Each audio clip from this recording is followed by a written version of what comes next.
again welcome you all in the next session on the implantable drug delivery system. So let us see the implantable drug delivery system. This is again disclaimer for the viewers. In this session, we are going to discuss dynamic implants.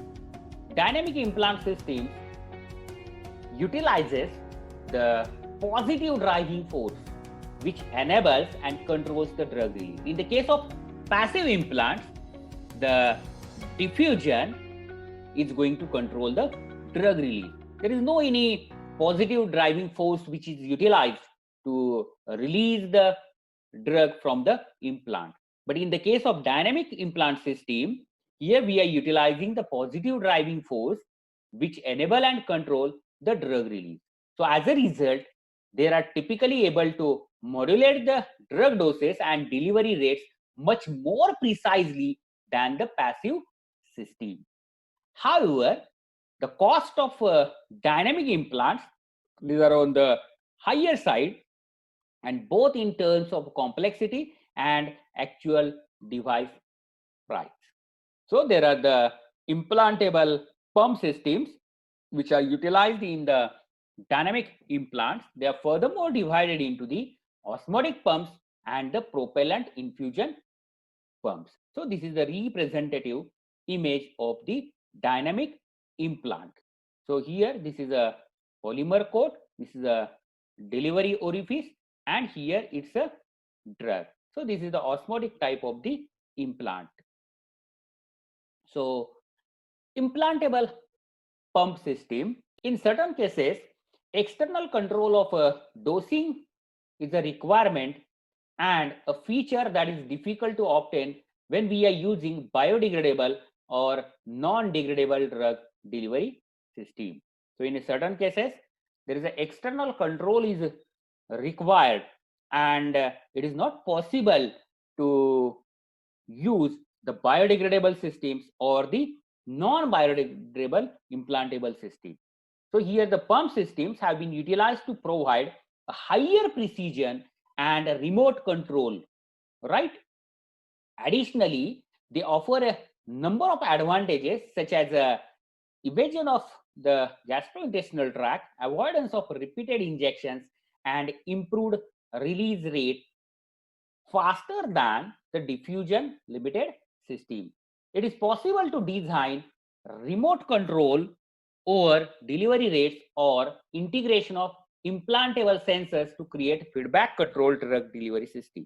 So implantable pumps primarily utilizes the osmosis, propellant driven fluids, or the electromechanical drivers to generate the pressure gradients and enables the controlled drug release. The implantable pump system, as we have discussed, it is furthermore divided into the osmotic pumps and the propellant infusion pumps. So let us move towards the osmotic pumps. So the osmotic pumps, these are widely used in amongst all the active implantable drug delivery systems. It comprises, look at the figure, it comprises, so this is the drug reservoir which may contains the polymer plus drug, isn't it? This is the membrane which separates the reservoir and the osmotic agent. Then this is the outer coat, that is the which is made up of the semi-permeable membrane which gives the entry to the water. Generally we are using the sodium chloride as a osmotic agent. So it comprises a drug reservoir surrounded by a semi-permeable membrane which allows steady inflow of a surrounding fluid into the reservoir through the osmosis. A steady flux of the drug then ensures via this orifice or drug portal an opening in the membrane as a result of the hydrostatic pressure built on the drug reservoir. As water, it is going to be entered through the semi-permeable membrane into this chamber, which rises the hydrostatic pressure, which is created onto the reservoir compartment, and thereby the drug it is going to be released from this orifice. Nearly we are getting the constant or a zero order drug release, isn't it, from the osmotic pumps. The osmotic pumps are furthermore divided into the DeRoss delivery systems or the Alzette delivery system. Let us see the DeRoss delivery systems. So in the case of DeRoss delivery system, this is a cylinder type of the device. So generally this is made up of the titanium alloy, which consists of various compartments. At one end, the diffusion moderator is present, which limits the drug release through this orifice, and another side there is a membrane which is present, which gives the entry to the water. Here it's a osmotic engine which contains the osmotic agent. Then here is a piston, and this is the drug reservoir. So there are three compartments are there in the DeRoss drug delivery system. That is, the one is the osmotic agent, second one is the piston, and third one is the drug formulation, that is the reservoir. So this is a typically cylindrically shaped device which consists of a reservoir made up of an inert titanium alloy capped at one end by the water permeable membrane. So this is the water permeable membrane, and at the another end a diffusion moderator through which the drug formulation is released from this reservoir, isn't it, through this orifice. The cylinder diameter, it is ranging between 4 to 10 mm, while its length is typically 45 mm. Although the smaller or the larger system may be designed based on the requirements of drug loading and the implantation site for the DeRoss delivery system. So here it consists of drug formulation, then the piston, and the osmotic engine. So total cylinder comprises the drug formulation compartment, piston, and the osmotic engine. Piston separates the drug formulation from the osmotic engine compartment from the drug reservoir. The diffusion moderator, it is designed in conjugation with the drug formulation to prevent body fluid from entering the drug reservoir through the orifice. So here in the DeRoss system, the diffusion moderator, it is designed in conjugation with the reservoir. So this is the reservoir, this is the piston, this is the osmotic engine. So this is the semi-permeable membrane by which the water it is going to be entered into the system. Then osmotic agent which creates the hydrostatic pressure and which is raised on to the piston, and piston exerts the pressure to the reservoir system, and through this port the drug it is going to be released. And here the diffusion moderator is present. It is designed in conjugation with the drug reservoir with the formulation to prevent body fluid from entering the drug reservoir through this orifice. Sometimes the body fluid may get entered through this orifice into the formulation. The specifically designed semi-permeable polyurethane polymer membrane enables the control of a delivery rate, and is chosen for specific water permeability and anti-fouling properties during in vivo operation. Drug may be loaded into the reservoir either in the form of dissolved or the suspended. So whatever the reservoir is there, it comprises the dissolved drug or the suspended drug. In the case of DeRoss system, the formulation stability, it is of utmost importance. Here we have to suppose to select suitable solvents and other excipients, right? So this is about the Duros system. Sorry, it is almost going to deliver the drug for 10 days to 12 months. So this is about the Duros delivery system from the dynamic implants. Let us move towards the Alzette delivery system. So in the Alzette system, it consists of, this is a total body of the Alzette system, which is made up of a suitable polymer. Here it's a cap and this is the body. Body comprises the again two chambers. Here the drug reservoir. So this is the drug reservoir. This is the membrane for the drug reservoir, which is made up of the thermoplastic hydrocarbon elastomer, right? So this is a central rod. This is the flow moderator. It is going to control the drug release, and which is made up of the, it is made up of the polyethylene, then the styrene acrylonitrile and stainless steel 304. Whatever the outer membrane is there, it is made up of the cellulose ester.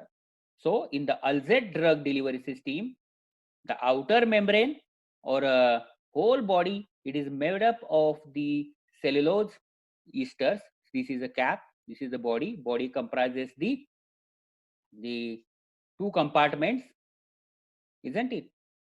Here, this is the flow moderator, which is made up of the polyethylene, styrene, acrylonitrile, or the stainless steel 304, right? The drug reservoir membrane, it is made up of the thermoplastic hydrocarbon elastomer, right?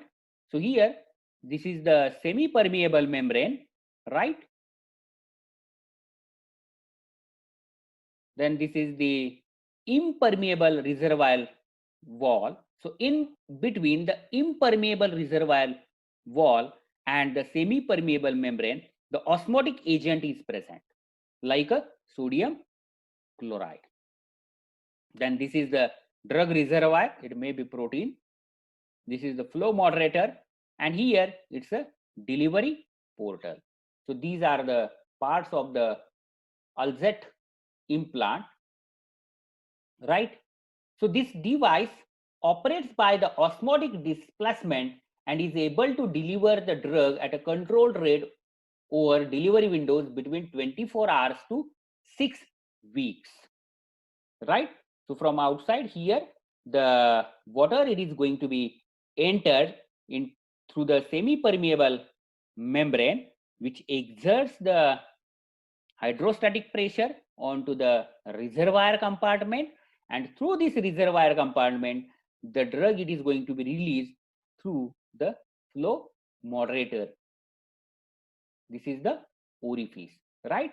So the drug to be delivered is filled into the core reservoir, which is isolated from the chamber containing a osmotic salt by a semi-permeable membrane. Due to presence of high concentration of salt in the chamber surrounding, the reservoir water enters the pump through the semi-permeable layer. The entry of water increases the volume in the salt chamber, causing compression of flexible reservoir and delivery of drug solution into the host via exit port.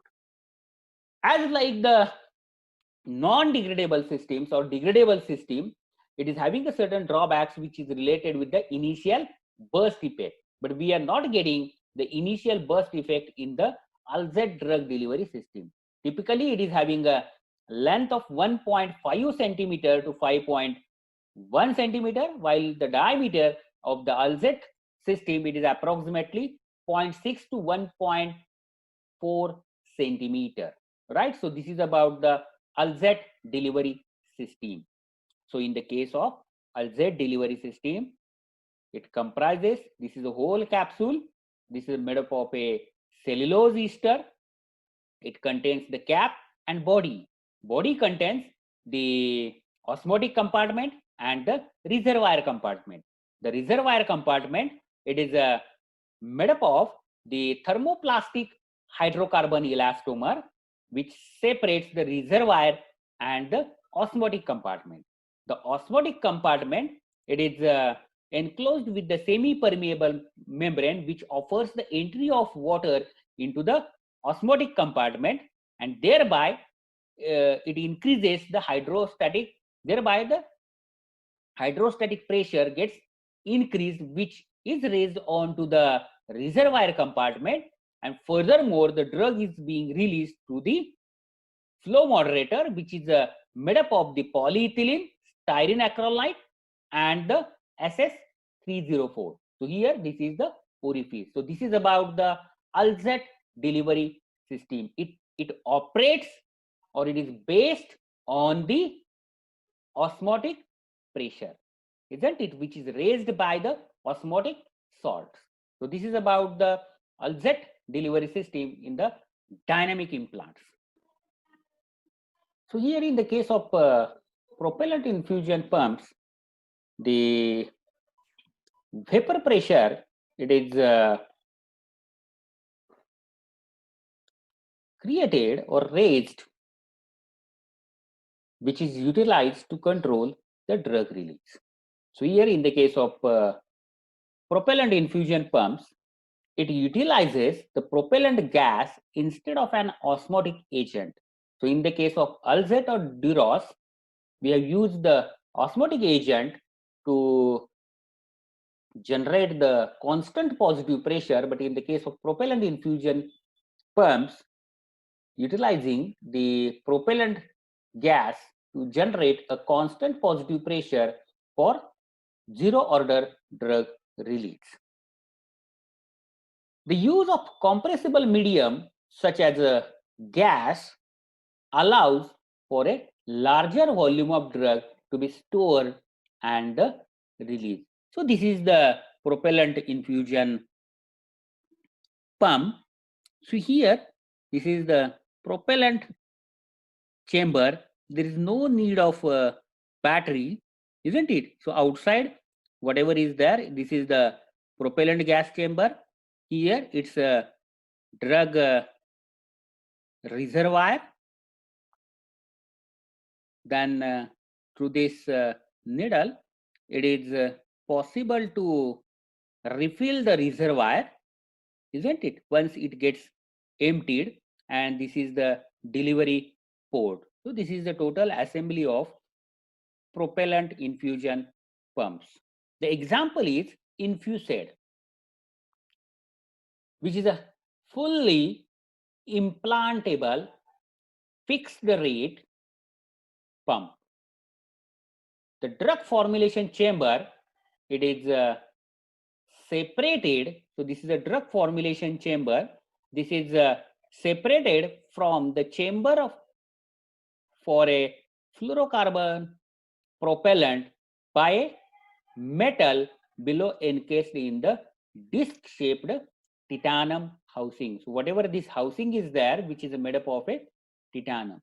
The system contains a flow restrictor to ensure a constant vapor pressure from the propellant at an operating temperature. So as the temperature, it is going to be raised, which is going to create the vapor pressure, and furthermore, it is going to control the drug release with the help of flow restrictor. The overall package is approximately 9 centimeter in diameter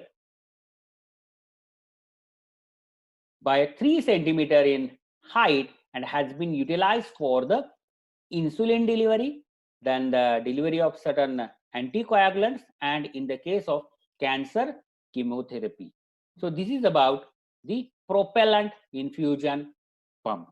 So these are the vapor pressure assisted, and previously whatever we have seen, Ulzet or the Duros, they are osmotic pressure assisted systems which are going to control the drug release.